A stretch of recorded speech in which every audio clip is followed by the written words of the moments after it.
Hello everyone, welcome to my YouTube channel. आज के इस वीडियो में हम बात करेंगे यूजर डेटाग्राम प्रोटोकॉल की। इससे पहले के वीडियो में मैंने आपको TCP means transmission control protocol के बारे में बताया था। ये जो दोनों प्रोटोकॉल हैं ये हमारे ट्रांसपोर्ट लेयर के बहुत ही इंपॉर्टेंट प्रोटोकॉल हैं और जो दोनों का उपयोग हम कम्युनिकेशन को स्टार्ट करने के लिए करते हैं।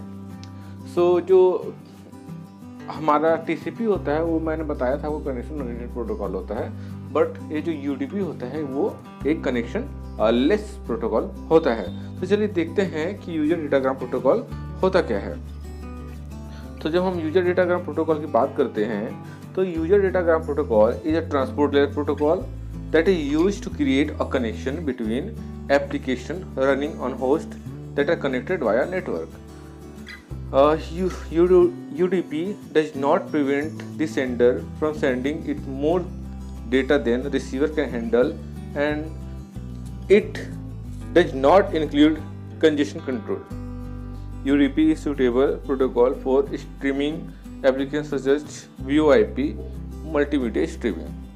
तो जैसा मैंने बताया आपको कि जो TCP था वो एक क्या होता है, कनेक्शन ओरिएंटेड प्रोटोकॉल था जिसमें हमको बहुत सारी फैसिलिटी मिलती थी। जैसे जो डेटा होता था उसको हमको रिलायबल मिलता था और हमको ऑर्डर लिस्ट में डेटा मिलते थे, और प्लस क्या होता था उसमें हमको फ्लो कंट्रोल, एक्सेस कंट्रोल और एरर कंट्रोल की सारी सुविधाएं मिलती थी। लेकिन जो यूडीपी होता है वह एक कनेक्शन लेस प्रोटोकॉल होता है और इसमें क्या होता है कि जो हम डेटा जब हम कम्युनिकेशन करते हैं तो हमको यह रिक्वायरमेंट नहीं होती है कि डेटा हमारा जो है वो रिसीवर के पास पहुंचेगा या नहीं पहुंचेगा। ठीक है, तो बेसिकली इसका उपयोग हम जनरली लाइव स्ट्रीमिंग या वीडियो स्ट्रीमिंग वगैरह के लिए करते हैं। तो इसमें हमको फ्लो कंट्रोल की सुविधा नहीं मिलती है क्योंकि क्या होता है कि जो डेटा होता है वह कंटिन्यू यूजर से मीन्स जो सेंडर होता है सेंडर से रिसीवर के पास ट्रांसमिट होता रहता है। तो यहाँ पर हमको क्या होता है, फ्लो कंट्रोल की सुविधा नहीं होती है। इससे क्या होता है, कंजेशन बढ़ते हैं और कंजेशन बढ़ते हैं इसलिए हमको यहाँ पे कंजेशन कंट्रोल का भी मैकेनिज्म नहीं मिलता है। तो जैसा मैंने आपको बताया कि जो यूजर डेटाग्राम प्रोटोकॉल होता है वह एक कनेक्शन लेस अनरिलायबल प्रोटोकॉल होता है। तो हम इससे कुछ फीचर्स देखते हैं। जब हम यूडीपी की बात करते हैं तो यूडीपी क्या करता है, हमको एक ऐसा कनेक्शन प्रोवाइड करता है जिसमें हम क्या कर सकते हैं, जो हमारा पोर्ट नंबर होता है वो हम यूज करते हैं टू ट्रांसमिट डेटा पैकेट्स। ठीक है, तो जब हम डेटाग्राम की बात करते हैं तो डेटाग्राम क्या होता है, एक यूनिट होता है डेटा का जिसको हम क्या करते हैं, नेटवर्क सॉकेट पे क्या करते हैं, ट्रांसफर करते हैं। और इस डेटाग्राम में के यूनिट में एक्चुअल डेटा के साथ साथ हेडर भी इंक्लूडेड होता है। सो यहाँ पर हम क्या करते हैं, जो हमारी हैंड शेकिंग होती है, जो लास्ट में मैंने बताया था कि जो टीसीपी होता है उसमें क्या होता है, हमको 3-वे हैंड शेकिंग की एक सुविधा होती है जिसके थ्रू क्या होता है, मैसेज को ट्रांसमिट करने से पहले सेंडर और रिसीवर के बीच में कनेक्शन को इस्टेब्लिश किया जाता है 3-वे हैंड शेकिंग का यूज करके। ठीक है, लेकिन इसमें क्या होता है, क्योंकि यह एक कनेक्शन लेस प्रोटोकॉल है इसलिए इसमें 3-वे हैंड शेकिंग नहीं होता है। मीन्स डेटा को ट्रांसमिट करने से पहले कोई भी कनेक्शन को इस्टेब्लिश करने की रिक्वायरमेंट नहीं होती है और सेंडर डायरेक्टली मैसेज को रिसीवर के पास सेंड करना स्टार्ट कर देता है। लाइक जैसा ही मैंने बताया आपको कि मान लीजिए ए को बी के पास डेटा सेंड करना है तो उसके बाद हो सकता है बहुत सारे रूट होंगे। ठीक है, तो जब हम टीसीपी की बात करते हैं टीसीपी में क्या होता है, एक कनेक्शन इस्टेब्लिश किया जाता है, एक पाथ क्रिएट किया जाता है, उसके थ्रू क्या होता है, आपका डेटा ट्रांसमिट होता है और इसलिए क्या होता है, जो डेटा होता है वो रिलायबल होता है और एक ऑर्डर्ड लिस्ट में यूजर के पास पहुंचता है, रिसीवर के पास पहुंचता है। लेकिन जब हम बात करते हैं यूडीपी की तो यूडीपी में क्या होता है, यूडीपी में यहाँ पर कोई भी जो डेटा होता है वो चाहे तो पैकेट जो होते हैं वो चाहे तो किसी भी रास्ते से पहुंच सकते हैं, जो भी उसको सुटेबल लगता है उस पर्टिकुलर रूट का वो उपयोग करके डेटा को सेंड कर सकता है। अगर एक पैकेट इस रूट से बी के पास पहुंच रहा है तो हो सकता है दूसरा पैकेट इस रूट का उपयोग करके भी बी के पास पहुंच जाए। तो क्या होता है इसमें, क्या होता है जो डेटा होता है उसको सिर्फ यूजर के पास पहुंचने से मतलब होता है।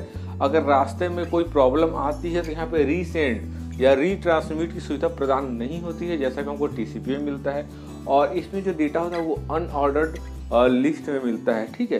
तो यहाँ पे अगर अनऑर्डर्ड लिस्ट में डेटा मिलता है तो उसको अगेन ऑर्डर लिस्ट में नहीं किया जा सकता, वो क्या हो जाता है, डिस्कार्ड हो जाता है अनऑर्डर्ड लिस्ट का डेटा। आगे दिखेगा UDP is said to be unreliable transport protocol, but it uses IP service which provide best efforts delivery mechanism.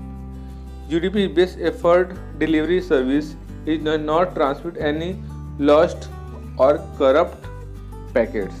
तो जैसे मैंने बताया कि जो UDP होता है अनरिलायबल ट्रांसपोर्ट लेयर प्रोटोकॉल होता है, और ये क्या करता है IP सर्विसेज का यूज करता है, जैसे IP वर्जन 4 हो गया, IP वर्जन 6 हो गया, IP सर्विसेज का क्या करता है उपयोग करता है। तो डिलीवरी के लिए ये पूरी जो इसकी मैकेनिज्म होती है वो IP पे ही बेस्ड होती है।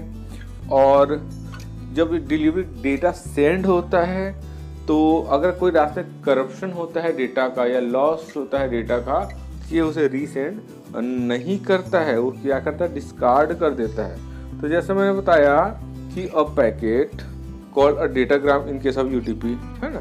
तो UDP हम के पैकेट को क्या कहते हैं, डेटाग्राम कहते हैं, ठीक है। जनरली सेगमेंट कहा जाता है ट्रांसपोर्ट लेयर में, ठीक। जब हम UDP की बात करते हैं तो डेटाग्राम हो जाता है, ठीक है। Contain a checksum field that is used to detect a corrupted datagram, however it is relatively limited error detection ability.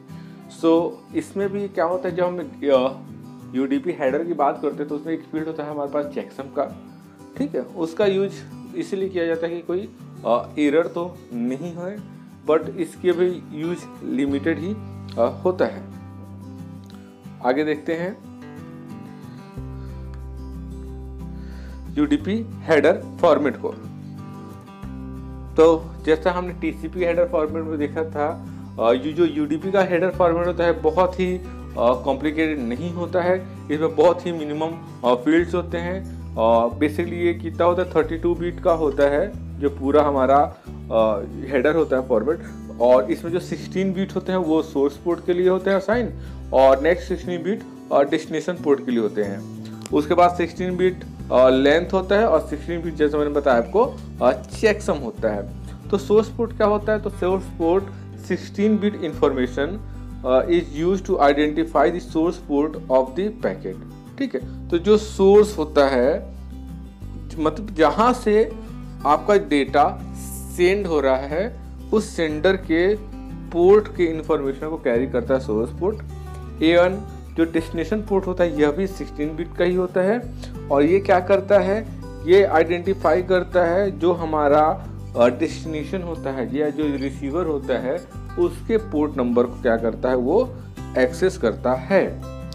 और जो बात करते हैं हम लेंथ की, सो लेंथ क्या होता है, length field specific the entire length of UDP packet, ठीक है।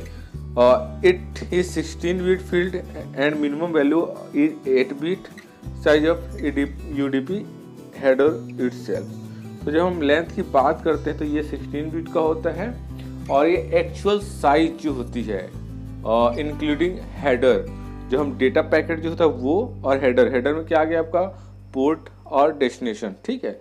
जो सोर्स पोर्ट होता है और डेस्टिनेशन पोर्ट होता है उन सबको इंक्लूड करके जो लेंथ होती है वो होती है आपकी क्या लेंथ में आती है, ठीक है। और ये 16 बिट का होता है, मिनिमम वैल्यू क्या होता है 8 बिट का होता है। चेकसम जैसा मैंने बताया, this field store the checksum value generated by the sender before sending.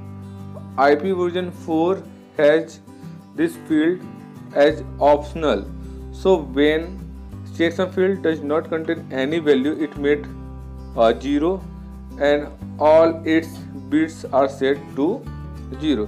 तो जैसा मैंने बताया बेसिकली चेकसम का यूज हम क्यों करते हैं, फॉर चेकिंग एरर्स या जो हमारा डेटा करप्ट हो जाता है उसको चेक करने के लिए किया जाता है। बट इसका यूज बहुत ही रेयर होता है। और इससे क्या होता है, जो सेंडर होता है जब वो डेटा सेंड करता है तो उससे पहले क्या होता है वो जनरेट करता है, ताकि अगर रात से कोई डेटा करप्ट हो जाए तो उसको बीट्स के अकॉर्डिंग क्या हो जाए आइडेंटिफिकेशन मिल जाए। और जनरली इसका क्या होता है, जो हमारा IP वर्जन 4 की जब हम बात करते हैं तब इसमें हमको चेकसम फील्ड की रिक्वायरमेंट नहीं होती है। जितने भी इसके 16 बीट्स होते हैं वो सारे क्या हो जाते हैं 0 हो जाते हैं। तो ये था हमारा यूजर डेटाग्राम प्रोटोकॉल। अभी तक के लिए धन्यवाद। नेक्स्ट वीडियो कुछ और प्रोटोकॉल्स के बारे में देखेंगे। तब तक के लिए प्लीज़ मेरे चैनल को लाइक करना, सब्सक्राइब करना ना भूलें। धन्यवाद।